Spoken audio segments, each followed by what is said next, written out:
Hay como unos 5 por aquí fuera, pero yo creo que hay más. Venga, vamos. Des que es va declarar l'estat d'alarma, l'Associació d'Amics del Carrer i els voluntaris d'Ananda Maitreya recorren els carrers de València per a cobrir les necessitats bàsiques de la gent sense sostre i donar-los mascaretes per a combatre la Covid-19. A partir del 14 de marzo estamos haciendo ruta y el promedio más o menos son 230 o 240 personas diariamente. Solidaritat per damunt del risc de contagi que arriba en bicicleta, a peu i en cotxe. Un bocadillo para la cena, pues un zumito, algo de bollería y otro bocadillo pequeñito para el desayuno y algo de fruta.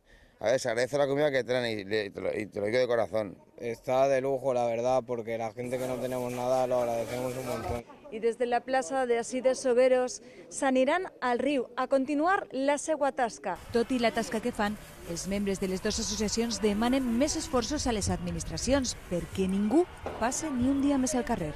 Estanquem en casa y nos adonem de la realidad. Para alguien que no tiene casa, el quédate en casa suena muy irónico. Estas personas quieren un techo donde estar porque sienten ese miedo que hemos sentido todos de a ver qué ocurre. Yo prefiero tener un techo y prefiero que estar en la calle así. Una labor que els veïns agraeixen des del balcó. Gràcies de tot cor.